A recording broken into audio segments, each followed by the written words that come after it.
ಬಯಸ್ತಾ ಇದ್ದೀನಿ. ನಮ್ಮ ಅಭಿಮಾನಿಗಳು ಬಂದ್ರು ಸರ್. ಅಧ್ಯಕ್ಷರೇ, ನಮ್ಮ ಸರ್ಕಾರಕ್ಕೆ ಗ್ಯಾರಂಟಿ ಸರ್ಕಾರ ಅಂತ ಇಡೀ ದೇಶದಲ್ಲಿ ಕರೀತಾರೆ. ನಮ್ಮ ಕರ್ನಾಟಕದಲ್ಲಿ ನಡ್ತಾ ಇರುವಂತ ಬೇಕೇ ಬೇಕು 20 ವರ್ಷದ ಹಿಂದೆನೆ ಕಾಂಗ್ರೆಸ್ ನೇತೃತ್ವ UPA ಸರ್ಕಾರ ಅದನ್ನು ಒಂದು ರೀತಿಯಾದಂತ ಗ್ಯಾರಂಟಿ ಸರ್ಕಾರನೇ ಇತ್ತು. ಭ್ರಷ್ಟಾಚಾರ ತಿಮ್ಮಾಪುರ ನಾವು ಮಹಾತ್ಮ ಗಾಂಧಿ ರಾಷ್ಟ್ರೀಯ ಗ್ರಾಮೀಣ ಉದ್ಯೋಗ ಖಾತ್ರಿ ಯೋಜನೆಯನ್ನ ಭ್ರಷ್ಟಾಚಾರ ಉದ್ಯೋಗದ ಹಕ್ಕನ್ನು ನಾವು ಗ್ಯಾರಂಟಿಯನ್ನ ನಾವು ಕೊಟ್ಟಿದ್ವಿ ಜನರಿಗೆ. ಈ ಯೋಜನೆ ಅಡಿನಲ್ಲಿ ಉದ್ಯೋಗವು ಶ್ರೀಸಾಮಾನ್ಯನ ಹಕ್ಕಾಗಿತ್ತು. ಗ್ರಾಮದ ಆಸ್ತಿಗಳ ಸೃಜನೆ ಈ ಯೋಜನೆಯ ಗ್ಯಾರಂಟಿ ಆಗಿತ್ತು. ಗ್ರಾಮ ಪಂಚಾಯಿತಿಯ ವ್ಯವಸ್ಥೆಯ ಬಲವರ್ಧನೆ ಹಾಗೂ ಸಶಕ್ತಗೊಳಿಸುವ ಗ್ಯಾರಂಟಿ ಈ ಯೋಜನೆಯಲ್ಲಿತ್ತು. ಅಧ್ಯಕ್ಷರೇ, ಈ ಯೋಜನೆಯಲ್ಲಿ ಸಮಾಜದ ಕಡೆಯ ಮನುಷ್ಯನಿಗೂ ಕೂಡ ಒಂದು ಸ್ವಾಭಿಮಾನದ ಬದುಕು ಕೊಡುವ ಗ್ಯಾರಂಟಿ ಮನ್ರೇಗಾ ಯೋಜನೆ ಕೊಡ್ತಾ ಇತ್ತು. ಮಹಿಳೆಯರಿಗೆ, ಪರಿಶಿಷ್ಟ ಜಾತಿಯವರಿಗೆ, ಪರಿಶಿಷ್ಟ ಪಂಗಡದವರಿಗೆ, ಅಲ್ಪಸಂಖ್ಯಾತರಿಗೆ, ಸಮಾಜದ ಎಲ್ಲ ಜನರಿಗೂ ಕೂಡ ಈ ಯೋಜನೆಯಲ್ಲಿ ಘನತೆಯ ಗ್ಯಾರಂಟಿ ಈ ಮನ್ರೇಗಾ ಯೋಜನೆ ಕೊಡ್ತಾ ಇತ್ತು. ಅಧ್ಯಕ್ಷರೇ, ಈ ಮನ್ರೇಗಾ ಯೋಜನೆ ಏನಿದೆ ವಿಶ್ವದ ಅತಿ ದೊಡ್ಡ ಹಕ್ಕು ಆಧಾರಿತ ಉದ್ಯೋಗ ಕಾರ್ಯಕ್ರಮ ಆಗಿದೆ. ಸಂಕಷ್ಟದ ಸಮಯದಲ್ಲಿ ಗ್ರಾಮೀಣ ಕುಟುಂಬಗಳು ಹಸಿವು, ಸಾಲ ಅಥವಾ ಬಲವಂತ ವಲಸೆ ಹೋಗಬಾರದೆಂದ್ಬಿಟ್ಟು ಅಂದಿನ ಕಾಂಗ್ರೆಸ್ ಸರ್ಕಾರ ಡಾಕ್ಟರ್ ಮನಮೋಹನ್ ಸಿಂಗ್ ಅವರು ಪ್ರಧಾನಮಂತ್ರಿ ಇದ್ದಾಗ ಇದನ್ನು ಜಾರಿಗೆ ತಂದ್ರು.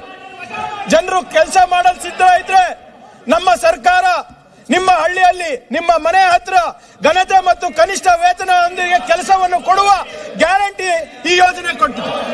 ಅಧ್ಯಕ್ಷರೇ, ಕಳೆದ 20 ವರ್ಷದಲ್ಲಿ ರಾಷ್ಟ್ರದಲ್ಲಿ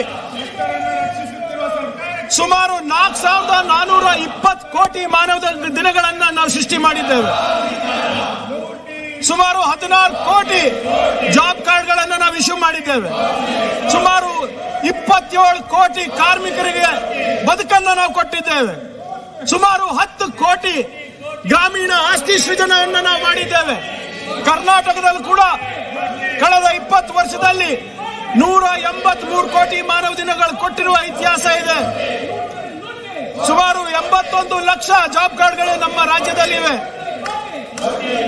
ಕಾರ್ಮಿಕರ ಸಂಖ್ಯೆ ಇಲ್ಲಿ ತನಕ ಕೆಲಸ ಮಾಡಿರೋದು ಸುಮಾರು 178.9 ಲಕ್ಷ. ಸುಮಾರು 84 ಲಕ್ಷ ಗ್ರಾಮೀಣ ಮಟ್ಟದಲ್ಲಿ ಆಸ್ತಿಗಳನ್ನು ಸೃಜನೆ ನಾವು ಮಾಡಿದ್ದೇವೆ. ಅಧ್ಯಕ್ಷರೇ,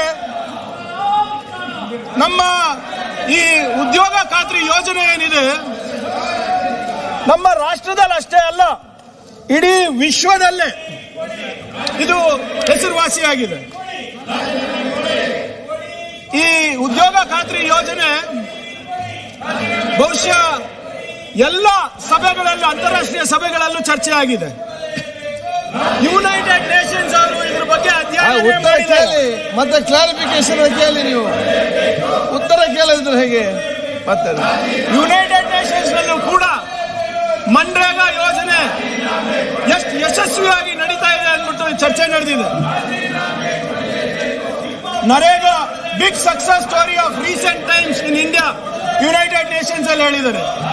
ಯುನೈಟೆಡ್ ನೇಷನ್ಸ್ ಡೆವಲಪ್ಮೆಂಟ್ ಪ್ರೋಗ್ರಾಮ್ ನಲ್ಲಿ MNREGA is the best job guarantee plan for rural power ಅಂತ ಹೇಳ್ತಾರೆ. MNREGA led to decline in gender wage gap, increase compliance with minimum wage norms ಅಂತ ಇಂಟರ್ನ್ಯಾಷನಲ್ ಲೇಬರ್ ಆರ್ಗನೈಸೇಷನ್, ಅಂತಾರಾಷ್ಟ್ರೀಯ ಕಾರ್ಮಿಕರ ಸಂಘಗಳು ಹೇಳ್ತಾ ಇದೆ, ಸಂಸ್ಥೆಗಳು ಹೇಳ್ತಾ ಇದೆ. ಇದರಲ್ಲಿ MNREGA is a social protection coverage and it can mitigate COVID crisis ಅಂದ್ಬಿಟ್ಟು ಇಂಟರ್ನ್ಯಾಷನಲ್ ಲೇಬರ್ ಆರ್ಗನೈಸೇಷನ್ ಅವರು ಅವರ ಒಂದು ಛಾಪನ್ನು ಹಾಕಿದ್ದಾರೆ ಅದ್ರ ಮೇಲೆ. ಯುನೈಟೆಡ್ ನೇಷನ್ಸ್ ಕ್ಯಾಲ್ಕುಲೇಷನ್ಸ್ ಏನ್ ಹೇಳ್ತಾವ ಅದು ಬಿಡೋಣ ಅಧ್ಯಕ್ಷರೇ. ಸೆಂಟ್ರಲ್ ಗವರ್ಮೆಂಟ್, ಮೋದಿ ಸರ್ಕಾರ, ಬಿಜೆಪಿ ಸರ್ಕಾರ ಈ ಉದ್ಯೋಗ ಖಾತ್ರಿ ಯೋಜನೆ ಬಗ್ಗೆ ಏನೇನು ಅಧಿಕೃತವಾಗಿ ಹೇಳಿದೆ, ಏನೇನು ಸ್ಟೇಟ್ಮೆಂಟ್ಗಳು ಕೊಟ್ಟಿದ್ದಾರೆ, ಎಲ್ಲಿ ಕೊಟ್ಟಿದ್ದಾರೆ ಅಂತ ತಾವು ಗಮನಿಸಬೇಕು ಅಧ್ಯಕ್ಷರೇ. 26 ಆಗಸ್ಟ್ 2025, 6 ತಿಂಗಳ ಹಿಂದೆ MNREGA is building a rural resilience with 441 lakh women participating in the scheme. Participation of women reached 58.15% by financial year end of 24-25. ಯಾರಿದು? ಕೇಂದ್ರ ಸರ್ಕಾರ, ಮೋದಿ ಸರ್ಕಾರ ಅವರು ಈ ಯೋಜನೆಯಿಂದ ಮಹಿಳೆಯರು ಆರ್ಥಿಕವಾಗಿ ಸಶಕ್ತರಾಗ್ತಾ ಇದ್ದಾರೆ ಅಂದ್ಬಿಟ್ಟು ಅವರು ಅಂತಾರಾಷ್ಟ್ರೀಯ ಯಾವುದು ಇದು ಇಂಟರ್ನ್ಯಾಷನಲ್ ಇಯರ್ ಆಫ್ ಕೋಆಪರೇಟಿವ್ಸ್ ನಲ್ಲಿ ಹೇಳಿದ್ದಾರೆ. ಅದೇ ನಿಟ್ಟಿನಲ್ಲಿ 2024-22 July women participation rate in MNREGA increased from 54.8% in 2019-20 to 58.9% in 23-24. ಯಾರು ಹೇಳಿರೋದು? Union minister for finance and corporate affairs Shrimati Nirmala Sitharaman ಅವರು ಈ ಯೋಜನೆ ಮಹಿಳೆಯರಿಗೆ ಆರ್ಥಿಕ ಬಲ ತುಂಬುತ್ತಾ ಇದೆ ಅಂದ್ಬಿಟ್ಟು ಅಫಿಷಿಯಲ್ ಸ್ಟೇಟ್ಮೆಂಟ್ ಕೊಡ್ತಾ ಇದ್ದಾರೆ. ಅವ್ರೇನ್ ಹೇಳ್ತಾರೆ? The economic survey 23-24 observed that to ensure elimination of leakages in Manrega, methods, geotagging and therefore other technical specifications have been specified. The survey stated that Manrega has made significant progress in terms of percentage generated and women participation rate, with percentage generated increasing from 265.4 crores in 2019 to 309.2 crores in 23-24 as per MIS. Nirmala Sitharaman ಅವರು ಹೇಳ್ತಾ ಇದ್ದಾರೆ, ಇದು ವಿಶ್ವದ ಅತ್ಯಂತ ದೊಡ್ಡ program ಮಹಿಳೆಯರಿಗೆ ಆರ್ಥಿಕವಾಗಿ ಸಬಲರು ಮಾಡಲಿಕ್ಕೆ. ನಿಮ್ಮ ಇದೇ ಕೇಂದ್ರ ಸರ್ಕಾರ 2024ರಲ್ಲಿ ಅವರು ಒಂದು ಸ್ಟೇಟ್ಮೆಂಟ್ ಮಾಡ್ತಾರೆ. As per NREGA soft, a total of 389.09 crore percentage were generated in financial year 2020 to 21, during which the impact of COVID-19 was on peak. Against this, total of 293.7 crore percentage were generated in financial year 22-23. In the financial year 23-24, a total of 309 crore percentage has been generated. Our statement ಅಧ್ಯಕ್ಷರೇ, ಕೇಂದ್ರ ಸರ್ಕಾರ Covid ಸಂದರ್ಭದಲ್ಲಿ ಈ ಯೋಜನೆಯಿಂದ ಸಾಕಷ್ಟು ಕೋಟ್ಯಾಂತರ ಕುಟುಂಬಗಳಿಗೆ ಇದು ಆಶ್ರಯ ಆಗಿದೆ ಅಂದ್ಬಿಟ್ಟು ಅವ್ರ ಸ್ಟೇಟ್ಮೆಂಟ್ ಇಶ್ಯೂ ಮಾಡ್ತಾರೆ. ಯಾವುದು? ಬಿಜೆಪಿ ಸರ್ಕಾರದವರು 2025ರಲ್ಲಿ ನಿಮ್ಮ IDPR ಮಿನಿಸ್ಟರ್ ಅವರು ಸ್ಟೇಟ್ಮೆಂಟ್ ಕೊಡ್ತಾರೆ. In all States and union territories, Manrega has reduced distress mitigation among rural poor, smoothened rural consumption in the lean season, set high standards in transparency, addressed underemployment problem and created assets and improved livelihoods. ಅವರೇ ಹೇಳ್ತಾ ಇದ್ದಾರೆ, ಆಸ್ತಿ ಸೃಜನ ಆಗ್ತಾ ಇದೆ, ನಿರುದ್ಯೋಗ ಸಮಸ್ಯೆ ಬಗೆಹರ್ತಾ ಇದೆ, ಯಾರು ಕೂಡ ಗೂಡೆ ಹೋಗ್ತಾ ಇಲ್ಲ ಅಂತ ಅವರೇ ಸ್ಟೇಟ್ಮೆಂಟ್ ಕೊಡ್ತಾರೆ. ನಿತಿನ್ ಗಡ್ಕರಿ ಅವ್ರ ಸ್ಟೇಟ್ಮೆಂಟ್, ಉದ್ಯೋಗ ಖಾತ್ರಿ ಯೋಜನೆಯಿಂದ ಜಲಮೂಲಗಳನ್ನ ನಾವು ಬಲವರ್ಧನೆ ಮಾಡ್ತಾ ಇದ್ದೀವಿ ಅಂತ. ಮೋದಿ ಅವರು ಏನ್ ಹೇಳಿದ್ದಾರೆ? 10 years on, Modi government has Manrega as national pride. National pride ಅಂತ ನಿಮ್ ಲೀಡರ್ ಹೇಳ್ತಾ ಇರೋದು ಸರ್, ನಾವಲ್ಲ. ಗುಜರಾತ್ ಗವರ್ಮೆಂಟ್ ಅಧ್ಯಕ್ಷರೇ, 2023ನೇ ಇಸ್ವಿನಲ್ಲಿ Gujarat BJP government praises Manrega, calls it life saver for migrant labor, migrant labor. ಯಾವುದು? ನಿಮ್ಮದೇ ಬಿಜೆಪಿ ಸರ್ಕಾರ ಗುಜರಾತ್ ನಲ್ಲಿ. ಅದಕ್ಕಿಂತ ಹೆಚ್ಚಾಗಿ ಬಿಜೆಪಿ ಅವರ ಭೀಷ್ಮ ಪಿತಾಮಹ ಅಡ್ವಾಣಿ ಅವರು UN ಗೆ ಹೋಗ್ಬಿಟ್ಟು ಏನ್ ಹೇಳ್ತಾರೆ? Mister Advani said the scheme is the largest cash for work program in the world and responds to the need of 53 million poor households by ensuring 100 days employment to them per year with at least 50% of the work reserved for women. Advani ಅವರು ಹಿಂಗ್ ಮಾತಾಡ್ತಾ ಇದ್ದಾರೆ, ಸತ್ಯ ಹೇಳ್ತಾ ಇದ್ದಾರೆ ಅಂತ ಪಾಪ ಇವರು ಮಾರ್ಗದರ್ಶಕ ಮಂಡಳಿಗೆ ಹಾಕ್ಬಿಟ್ರು ಇವರೆಲ್ಲರೂ. ಆದ್ರೆ ಹೋಗಿ ಯುನೈಟೆಡ್ ನೇಷನ್ಸ್ ನಲ್ಲಿ ಸತ್ಯ ನುಡಿದಿದ್ದಾರೆ. ಆದ್ರಿಂದ ಅಧ್ಯಕ್ಷರೇ, ಇವರು ಯಾಕೆ ಚೇಂಜ್ ಮಾಡಿದ್ದಾರೆ ಅಂತ ಇವರಿಗೆ ಗೊತ್ತಿಲ್ಲ. ಮಾನ್ಯ ವಿರೋಧ ಪಕ್ಷದ ನಾಯಕರಿಗೆ ಕೇಳಲಿಕ್ಕೆ ದಯವಿಟ್ಟು ಕೇಳಬೇಕು ಅಂತ ನಾನು ಮನವಿ ಮಾಡ್ತಾ ಇದ್ದೀನಿ. ಅಧ್ಯಕ್ಷರೇ, ಇದು ಲೋಕಸಭಾದಲ್ಲಿ ಗವರ್ಮೆಂಟ್ ಆಫ್ ಇಂಡಿಯಾ ಮಿನಿಸ್ಟರ್ ಅವರು ಉತ್ತರ ಕೊಡ್ತಾರೆ. ಪ್ರಶ್ನೆ ಏನಂದ್ರೆ, will the minister of rural development be please to state whether the life standard of workers has improved as a result of MNREGA. ಅಂದ್ರೆ ಕಾರ್ಮಿಕರ ಬದುಕು ಏನಾದ್ರೂ ಬದಲಾವಣೆ ಆಗಿದೆಯಾ ಮನ್ರೇಗಾಯಿಂದ ಅಂತ ಪ್ರಶ್ನೆ ಕೇಳ್ತಾರೆ. ಯಾರು ಇವರು? ನಮ್ಮ ಶ್ರೀ ಹರೀಶ್ ಗಾಂಧಿ ಮತ್ತೆ ನಮ್ಮ ಫಿರೋಜ್ ವರುಣ್ ಗಾಂಧಿ ಅವರು ಮತ್ತೆ ಶ್ರೀ ಪಶುಪತಿನಾಥ್ ಅಂತ ಎಂಪಿಗಳು ಪ್ರಶ್ನೆ ಕೇಳ್ತಾರೆ. ಅದಕ್ಕೆ ಕೇಂದ್ರ ಸರ್ಕಾರದ ಉತ್ತರ ಏನು ಅಂದ್ರೆ, in all states including Jharkhand, Manrega has reduced distress, migration among rural poor, smoothened rural consumption in lean season, set high standards of transparency. Set high standards of transparency. ಇವರೇನ್ ಕರಪ್ಷನ್ ಅಂತ ಇದ್ದಾರೆ, ಇವ್ರನ್ನ ಸರ್ಕಾರ ಹೇಳ್ತಾ ಇರೋದು. Set high standards of transparency, addressed underemployment problem, created assets that improved livelihoods, gave boost to financial inclusion, strengthened gram panchayats, improved the wage levels in rural areas and thereby increasing income levels of the poorest of the poor, set standards of decent working conditions and helped in bringing fallow lands into cultivation. ಇದು ಮೋದಿ ಸರ್ಕಾರದ ಉತ್ತರ. ಜನರಿಗೆ ಅನುಕೂಲ ಆಗ್ತಾ ಇದೆ, ಭ್ರಷ್ಟಾಚಾರ ಇಲ್ಲ, ಜನರಿಗೆ ಏನು ಆರ್ಥಿಕ ಅಸಮಾನತೆ ಇದೆ ಅದನ್ನ ದೂರ ಪಡಿಸ್ತಾ ಇದೆ ಅಂದ್ಬಿಟ್ಟು ಇದೇ ಸರ್ಕಾರ ಹೇಳಿದ್ದು. Official statement of in Lok Sabha. ಮಾನ್ಯ ಅಧ್ಯಕ್ಷರೇ, ಇವರು ಯಾಕೆ ಸ್ಕೀಮ್ ಅನ್ನ ಬದಲಾವಣೆ ಮಾಡಿದ್ರು, ಪರಿಷ್ಕರಣೆ ಮಾಡಿದ್ರು ಇವರಿಗೆ ಗೊತ್ತಿಲ್ಲ. ಇನ್ನಾನು ಇವರಿಗೆ ಏನ್ ಅನಿಸ್ತಾ ಇದೆ, ನಾವು ಈ ಯೋಜನೆಯ ಹೆಸರನ್ನ ಬದಲಾವಣೆ ಮಾಡಿದ್ದೇವೆ, ಅದಕ್ಕೆ ನಾವು ವಿರೋಧ ಮಾಡ್ತಾ ಇದ್ದೀವಿ ಅಂತ. ಅಧ್ಯಕ್ಷರೇ, ನೀವು ಹೆಸರು ಏನಾದ್ರೂ ಇಟ್ಕೊಳ್ಳಿ, ಜನರಿಗೆ 2 ಹೊತ್ತು ಊಟ ಕೊಡಿ, ಅವರಿಗೆ ದುಡಿಯೋ ಕೈಗೆ ಕೆಲಸ ಕೊಡಿ ಅಂತ ಹೇಳ್ತಾ ಇರೋದು. ಈ ಮೋದಿ ಸರ್ಕಾರ ಬಂದ್ಮೇಲೆ ಒಂದು ಕಲೆ ಕಲ್ತು ಬಿಟ್ಟಿದ್ದಾರೆ ಅಧ್ಯಕ್ಷರೇ. ಗೇಮ್ ಚೇಂಜಿಂಗ್ ಸ್ಕೀಮ್ ಯಾವುದೂ ಇಲ್ಲ, ನೇಮ್ ಚೇಂಜಿಂಗ್ ಸ್ಕೀಮ್ ಅಷ್ಟೇ. 3R ಪಾಲಿಸಿ ಮೋದಿ ಸರ್ಕಾರದ್ದು. ಏನಂದ್ರೆ renaming, repackaging, relaunching of UPA government schemes. ಏನ್ ಅಧ್ಯಕ್ಷರೇ? Renaming, repackaging and relaunching of old schemes. ಉದಾಹರಣೆ ಕೊಡ್ತೀನಿ. ನಿರ್ಮಲ್ ಭಾರತ್ ಅಭಿಯಾನ ಏನಾಯ್ತು? UPAದು ಸ್ವಚ್ಛ ಭಾರತ್ ಅಭಿಯಾನ ಆಯ್ತು. ಆಮ್ ಆದ್ಮಿ ಬಿಮಾ ಯೋಜನೆ, ಅಟಲ್ ಪೆನ್ಷನ್ ಯೋಜನೆ ಆಯ್ತು. ರಾಜೀವ್ ಗಾಂಧಿ ಶಿಲ್ಪ ಸ್ವಾಸ್ಥ್ಯ ಬಿಮಾ ಯೋಜನೆ, ಪ್ರಧಾನ ಮಂತ್ರಿ ಸುರಕ್ಷಾ ಬಿಮಾ ಯೋಜನೆ ಆಯ್ತು. ರಾಷ್ಟ್ರೀಯ ಸ್ವಾಸ್ಥ್ಯ ಬಿಮಾ ಯೋಜನೆ, ಪ್ರಧಾನ ಮಂತ್ರಿ ಜೀವನ್ ಜ್ಯೋತಿ ಯೋಜನೆ ಆಯ್ತು. National e governance plan, digital India ಆಯ್ತು. Jawaharlal Nehru urban renewal mission, Atal mission for rejuvenation and urban transformation ಆಯ್ತು.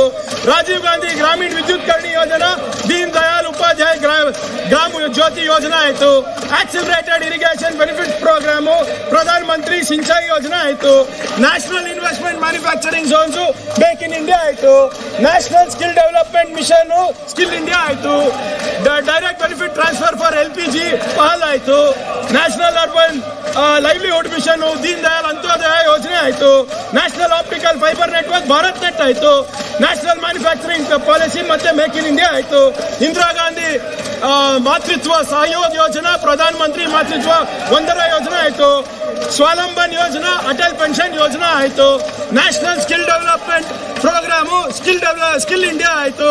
Rajiv Awas Yojana, Sardar Patel national mission for urban ಆಯ್ತು. National girl child programs, Beti Bachao Beti ಪಢಾವ್ ಯೋಜನೆ ಆಯ್ತು.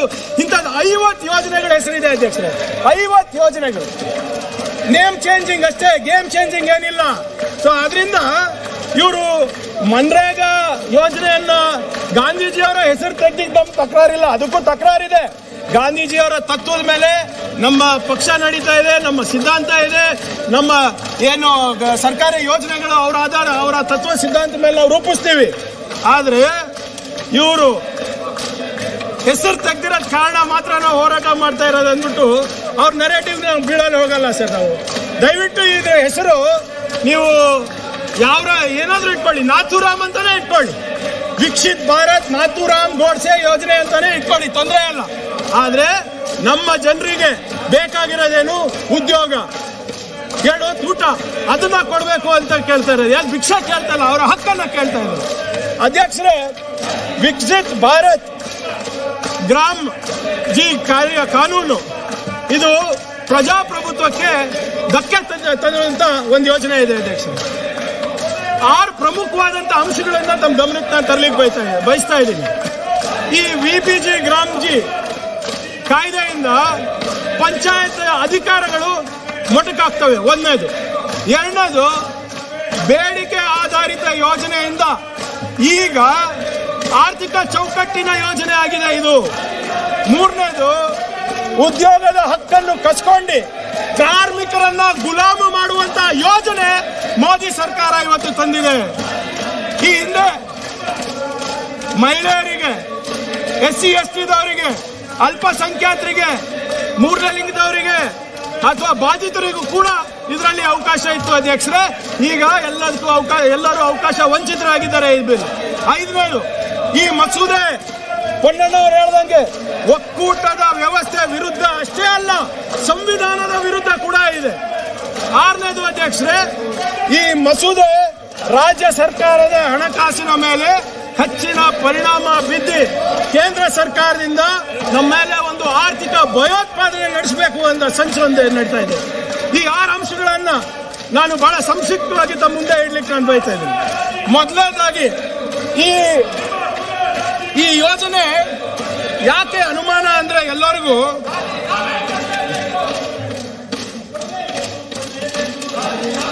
ಈ ಯೋಜನೆ ಬಗ್ಗೆ ಯಾಕೆ ಅನುಮಾನ ಬರ್ತಾ ಇದೆ ಅಂದ್ರೆ, ನೋಟಿಫಿಕೇಶನ್ ಅಧ್ಯಕ್ಷರೇ, Mahatma Gandhi national rural employment guarantee scheme ಬಂದಾಗ, ಈ ಆಕ್ಟ್ ಬಂದ ತಕ್ಷಣ ಚಾಪ್ಟರ್ 1 ನಲ್ಲಿ ನಾವೇನು ಹೇಳ್ತಿದೀವಿ, this act shall be applicable to the whole of the territory to which it extends within a period of 5 years from the date of enactment of this act. ಅಂದ್ರೆ 5 ವರ್ಷದ ಒಳಗಡೆ ಇಡೀ ರಾಷ್ಟ್ರದಲ್ಲಿ ಈ ಕಾಯ್ದೆಯನ್ನ ನಾವು ತರ್ತೀವಿ, ಜಾರಿ ಮಾಡ್ತೀವಿ ಅಂತ. ಆದ್ರೆ ವಿಕಸಿತ್ ಭಾರತ್ ಗ್ರಾಮ್ ಜಿ ಕಾಯ್ದೆಯಲ್ಲಿ ಏನಿದೆ, notification means a notification published in official gazette and term notifier notified shall be constituted accordingly. ಈ ಬಿಲ್ ನಲ್ಲಿ ನೋಟಿಫಿಕೇಶನ್ ಬಗ್ಗೆ ಒಂದೇ ಒಂದು ಲೈನ್ ಇದೆ. ಎಲ್ಲೂ ಕೂಡ ಈ ಬಿಲ್ ನಲ್ಲಿ, ಈ ಕಾಯ್ದೆನಲ್ಲಿ ವಿಕಸಿತ್ ಭಾರತ್ ಗ್ರಾಮ್ ಜಿ ಬಿಲ್ ಅನ್ನ, ಈ ಆಕ್ಟ್ ಅನ್ನ, ಈ ಕಾಯ್ದೆಯನ್ನ ಇಡೀ ರಾಷ್ಟ್ರಕ್ಕೆ ಯಾವಾಗ ಅನುಷ್ಠಾನಕ್ಕೆ ತರ್ತಾರೆ ಅಂದ್ಬಿಟ್ಟು ಹೇಳ್ತಾನೆ ಇಲ್ಲ. ಇದು ಸೆಕ್ಷನ್ 2L ಅಲ್ಲಿ ದಯವಿಟ್ಟು ನಮ್ಮ ನಾಯಕರಿಗೆ ನೋಡಕ್ ಹೇಳ್ಬೇಕು, ನಮ್ಮ ವಿರೋಧ ಪಕ್ಷದವರಿಗೆ ಯಾವತ್ತು ತರ್ತಾರೆ ಅಂತಾನೆ ಸ್ಪಷ್ಟತೆ ಇಲ್ಲ, ಮೊದಲನೇದಾಗಿ. ಎರಡನೇದು ಅಧ್ಯಕ್ಷರೇ, ಸೆಕ್ಷನ್ 22(4) ನಲ್ಲಿ ಇವ್ರೇನ್ ಹೇಳ್ತಾರೆ, ಮೊದಲನೇದಾಗಿ ನೋಟಿಫೈ ಆಗಬೇಕು.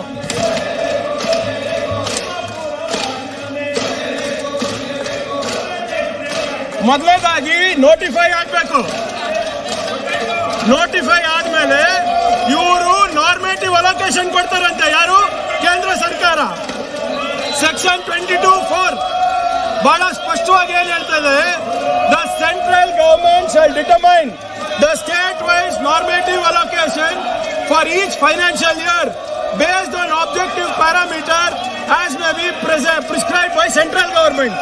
ಈಗ ಬಹಳ ಸ್ಪಷ್ಟವಾಗಿ ಹೇಳ್ತಾ ಹೇಳ್ತಾ ಇದ್ದಾರೆ, ಕೇಂದ್ರ ಸರ್ಕಾರ ಸ್ಟೇಟ್ ವೈಸ್ ನಾರ್ಮೇಟಿವ್ ಅಲೋಕೇಶನ್ ಕೊಡ್ತಾರೆ ಅಂತೆ based on objective parameters. Objective parameters ಅಂದ್ರೆ ಏನು? ಕೇಂದ್ರ ಸರ್ಕಾರ ಅನುದಾನವನ್ನ ರಾಜ್ಯ ಸರ್ಕಾರಕ್ಕೆ ಕೊಡ್ತದಂತೆ, ಯಾವ ಪ್ಯಾರಾಮೀಟರ್ ಬಗ್ಗೆ ಹಂಚಿಕೆ ಆಗುತ್ತೆ ಅಂತ ಸ್ಪಷ್ಟತೆ ಇಲ್ಲ. ಅದೇ 5ನೇ ಸೆಕ್ಷನ್ 22 ಫೈನಲ್ ಏನ್ ಹೇಳ್ತಾರೆ, any expenditure incurred by a state in excess of which normative allocation shall be borne by state government in such manner and procedure as may be prescribed by the central government. ಅಂದ್ರೆ ಏನ್ ಹೇಳ್ತಾ ಇದ್ದಾರೆ, ನಮ್ಮ ಇವ್ರು ಕೊಟ್ಟ ಕೇಂದ್ರ ಸರ್ಕಾರ ಕೊಟ್ಟಂತ ಅಲೋಕೇಶನ್ ಅನ್ನ ನಾವು ಮೀರಿ ಏನಾದ್ರೂ ನಾವು ಹಣಕಾಸನ್ನ ನಾವು ಖರ್ಚು ಮಾಡಿದ್ರೆ ಅದನ್ನು ಕೂಡ ಕೇಂದ್ರ ಸರ್ಕಾರ ಯಾವ ರೀತಿ ಖರ್ಚು ಮಾಡಬೇಕು, ಹೇಗೆ ಖರ್ಚು ಮಾಡಬೇಕು ಅಂತ ಕೇಂದ್ರ ಸರ್ಕಾರ ಹೇಳ್ತಾ ಇದೆ. ಅಂದ್ರೆ ನಮ್ಮ ಹಣ ಹೇಗೆ ಖರ್ಚು ಮಾಡಬೇಕು ಅಂದ್ಬಿಟ್ಟು ಇವತ್ತು ಕೇಂದ್ರ ಸರ್ಕಾರ ಹತ್ರ ಹೋಗ್ಬೇಕಾಗಿದೆ. ನಾವು ಇವತ್ತು ಬಹಳ ಸ್ಪಷ್ಟವಾಗಿ ಬರೆದಿದೆ, in such manner and procedure as may B prescribed by the central government ಅಂತ. ಅಧ್ಯಕ್ಷರೇ, ಈಗಾಗಲೇ ನಮ್ದು ಎಲ್ಲ ಸ್ನೇಹಿತರು ಮಾತನಾಡಿದ್ದಾರೆ. ಎಲ್ಲರೂ ಕೂಡ ಒಂದು ಮಾತ್ರ ಸ್ಪಷ್ಟವಾಗಿ ಹೇಳಿದ್ರು,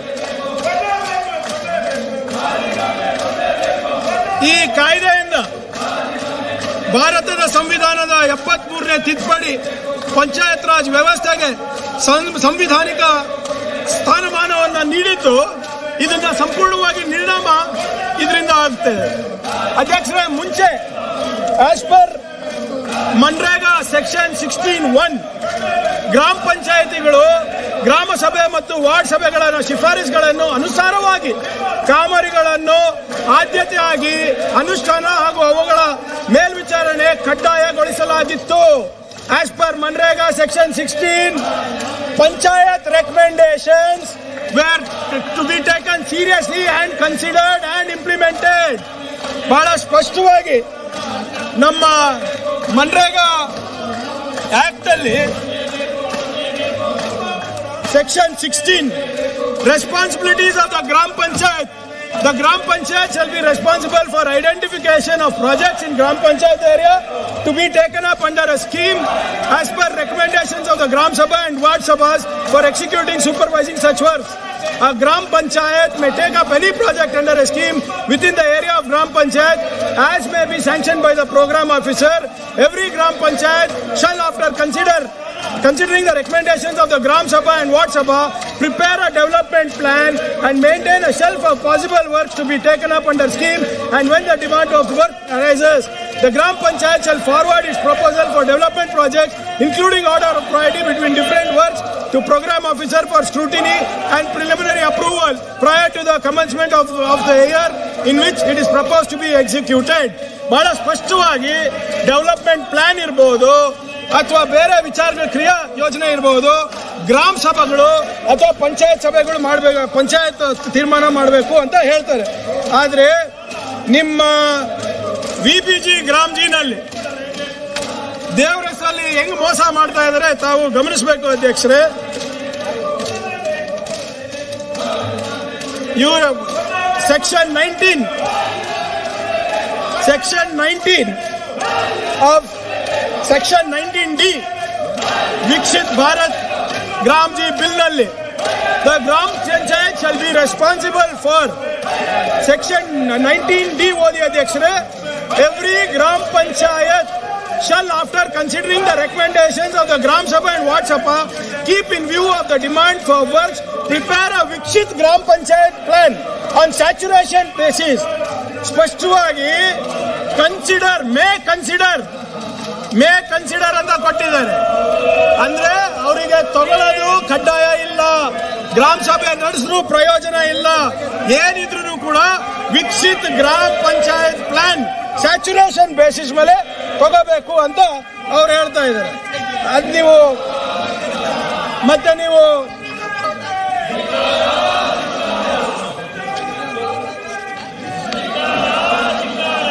ನೀವು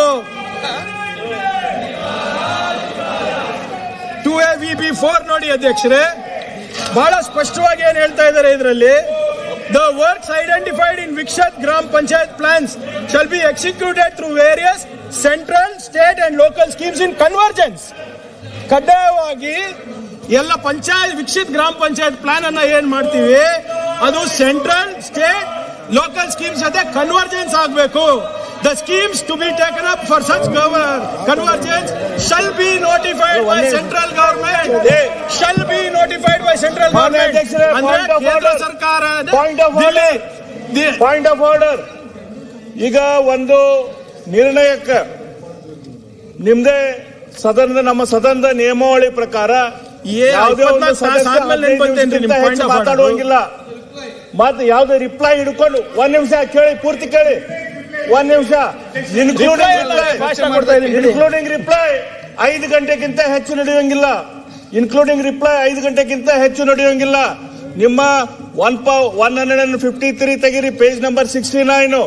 ಅದರಲ್ಲಿ ಭಾಷಣಗಳ ಕಾಲಮಿತಿ ಅಧ್ಯಕ್ಷರ ಅನುಮತಿ ಪಡೆದ ಹೊರತು ಒಂದು ವೇಳೆ ನಿರ್ಣಯ ಮಾಡುವ ಭಾಷಣ ಯಾವುದು 15 ನಿಮಿಷಕ್ಕಿಂತ ಹೆಚ್ಚು ಇರುವಂಗಿಲ್ಲ.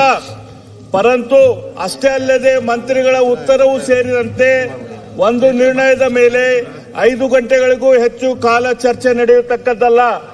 ಇದರ ಮೇಲೆ ಈಗ ಬೆಳಗ್ಗೆಯಿಂದ ಇದನ್ನ ನಡೆಸಿರಿ, ನಿನ್ನಿಂದನೂ ಇದನ್ನ ನಡೆಸಿರಿ, ಇದನ್ನ ಮುಗಿಸ್ರಿ. ಈಗ ಇದನ್ನ ಎಷ್ಟು ಸದನದಲ್ಲಿ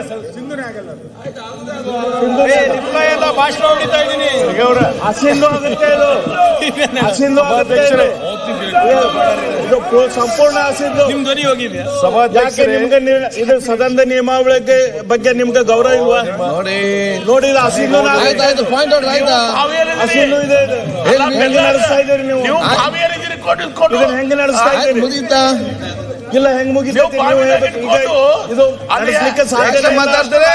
ಸಂಪೂರ್ಣ ಹಸಿಂದು ಇದೆ. ಪಾಟೀಲ್ ಅವರೇ, ಸಂಪೂರ್ಣ ಹಸಿಂದು ಇದೆ. ಇದೆಂತ ಸದನ, ಇದೆಂತ ಅಧ್ಯಕ್ಷರೇ ನೀವು ಮಾಡ್ತಾ ಇರೋದು? ನಿಯಮಗಳಿಲ್ಲ.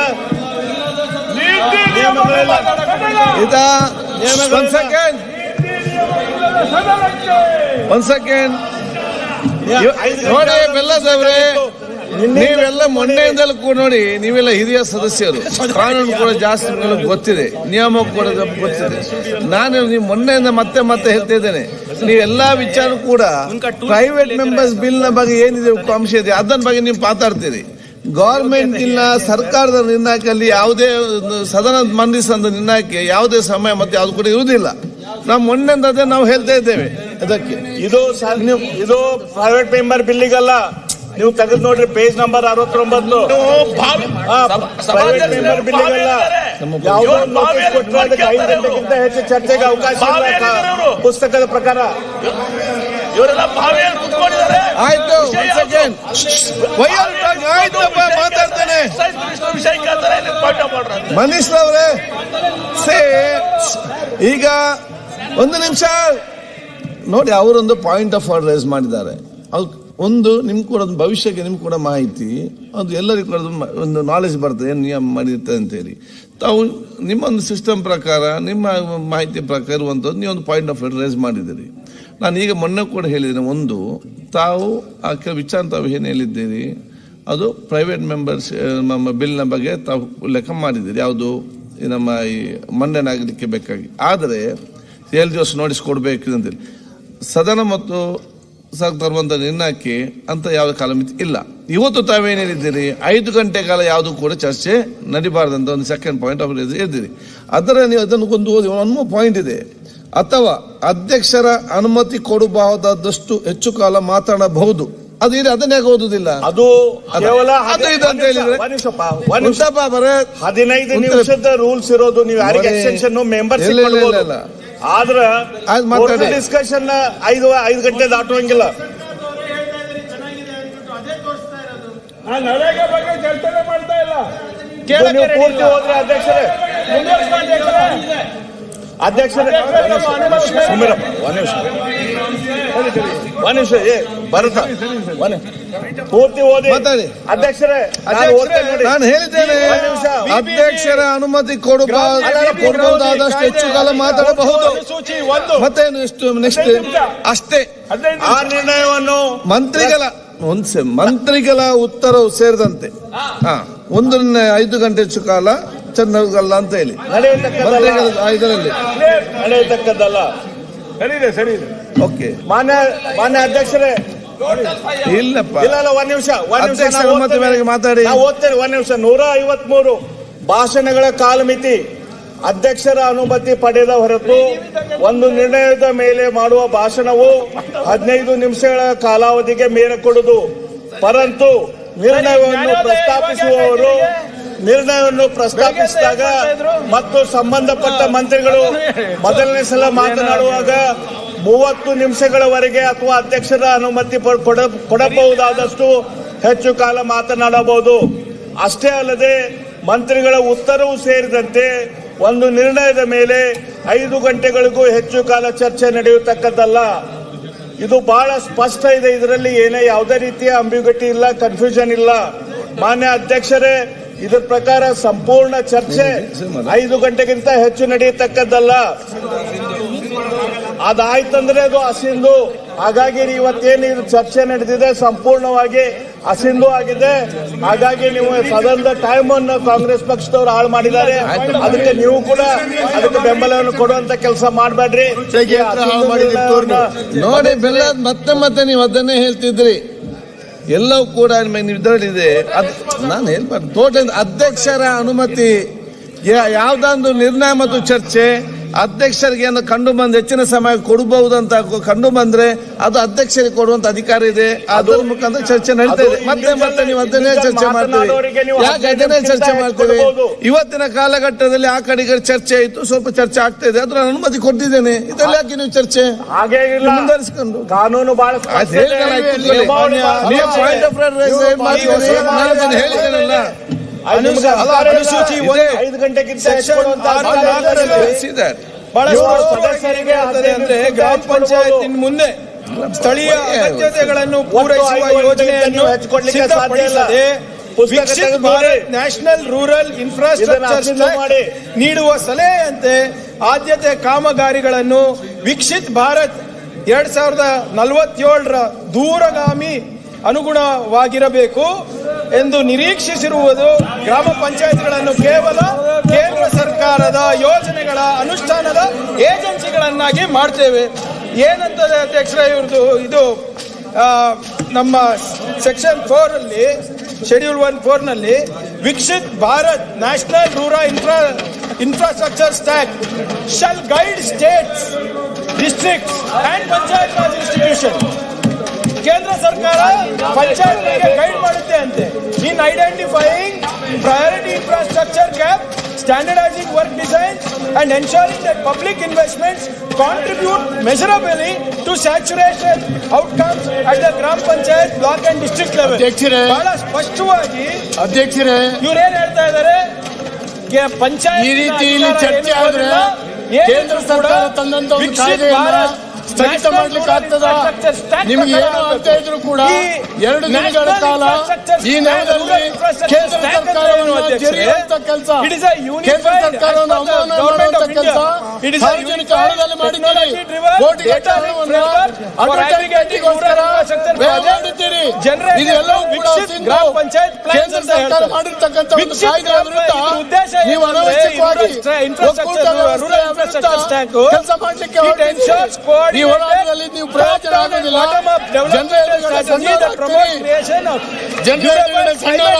ಹೈ ಕ್ವಾಲಿಟಿ ಅಸೆಟ್ಸ್ ಅಂದ್ರೆ ನೂರಾರು ಕೋಟಿ ಸುಡ್ತಿದ್ದೀರಿ ಕೇಂದ್ರ ಸರ್ಕಾರದ ವಿರುದ್ಧ. ರಾಜ್ಯ ಈಗ ಕೂಡ 2 ದಿನಗಳ ಕಾಲ ಅನವಶ್ಯಕವಾಗಿ ಚರ್ಚೆ ಉಂಟು ಮಾಡಿದ್ದೀರಿ. ಇದು ತೌಡು ಕುಟ್ಟುವ ಕೆಲಸ, ಕೆಲಸ. ಅಂದ್ರೆ ಕೇಂದ್ರ ಸರ್ಕಾರದವರು ಆಗುದಿಲ್ಲ. ಅದರಲ್ಲಿ ಫೋಕಸ್ ಅವರ ವಿಕಸಿತ್ ಭಾರತ್ ವಿಕಸಿತ್ ಗ್ರಾಮ ಪಂಚಾಯತ್ ಪ್ಲಾನ್ ನಲ್ಲಿ they focus on convergence, aligning local needs with ಈ ನಿರ್ಣಯ ಸಿಂಧು ಆಗೋದಿಲ್ಲ. ಅಸೆಟ್ಸ್ ಅಂತ ನಿಯಮಾವಳಿಗೆ ವಿರುದ್ಧವಾಗಿ ನಿಮ್ಮ ಪೀಠ ನಿರ್ಣಯ ಪಾಸ್ ಮಾಡಬಹುದು. ವಿಕಸಿತ್ ಗ್ರಾಮ ಪಂಚಾಯತ್ ಆಗ್ತದೆ. ಪಿಎಂ ಗತಿಶಕ್ತಿ ಪ್ಲಾನ್ ಏನು? It is a transformative digital platform designed to provide integrated multimodal connectivity infrastructure. ಕೇಂದ್ರ ಸರ್ಕಾರ ಮಾಡಿರ್ತಕ್ಕಂಥ ಒಂದು ಕಾಯ್ದೆ ನೀವು ಈ ರೀತಿ ಚರ್ಚೆ ಮಾಡೋದು ಸಿಂಧು ಮಾಡಲಿಕ್ಕೆ ಸಾಧ್ಯ ಇಲ್ಲ. Airports, mass transport and logistics ಅಂದ್ರೆ ಬೇಕಾದ್ರೆ ಸುಪ್ರೀಂ ಕೋರ್ಟ್ ನಲ್ಲಿ ಕ್ವಶನ್ ಮಾಡಲಿ. ಜೋಡಣೆ ಮಾಡಿ ಸದನದ ಸಮಯವನ್ನು ಹಾಳು ಮಾಡ್ತಾ ಇದ್ದಾರೆ, ವ್ಯಯ ಮಾಡ್ತಾ ಇದ್ದಾರೆ, ತಮ್ಮ ರಾಜಕೀಯ ತೀಟೆಗೋಸ್ಕರ ಸಾರ್ವಜನಿಕ ಹಣವನ್ನು ವ್ಯಯ ಮಾಡ್ತಾ ಇದ್ದಾರೆ. ಸರ್ಕಾರ ಎಲ್ಲಾನು ಕೂಡ ವಿಕಸಿತ ರಾಜಕಾರಣ ಮಾಡಲಿಕ್ಕೆ ಸಾರ್ವಜನಿಕ ಹಣವನ್ನು ದುರುಪಯೋಗ ಯಾಕೆ ಎಲೆಕ್ಷನ್ ನಡೆಸ್ಬಿಟ್ಟು ನಾವು ಡಿಸೆಂಟ್ರಲೈಸೇಷನ್ ಮಾಡಬೇಕು? ಇದು ಗ್ರಾಮ ಸಭೆಗಳಿಗೆ ಮಾನ್ಯತೆ ಇಲ್ಲ ಸರ್. ಇದರಲ್ಲಿ ಈ ವಿಬಿಜಿ ಗ್ರಾಮ್ ಜಿ ಆಕ್ಟ್ ಏನಿದೆ ಅಧ್ಯಕ್ಷರೇ, ಇದು ಒಂದೇ ಒಂದು ಗ್ಯಾರಂಟಿ ಕೊಡೋದು ಕಾರ್ಮಿಕರಿಗೆ, ನಿರುದ್ಯೋಗದ ಗ್ಯಾರಂಟಿ. ಹಿಂದೆ ಮನ್ರೇಗಾದಲ್ಲಿ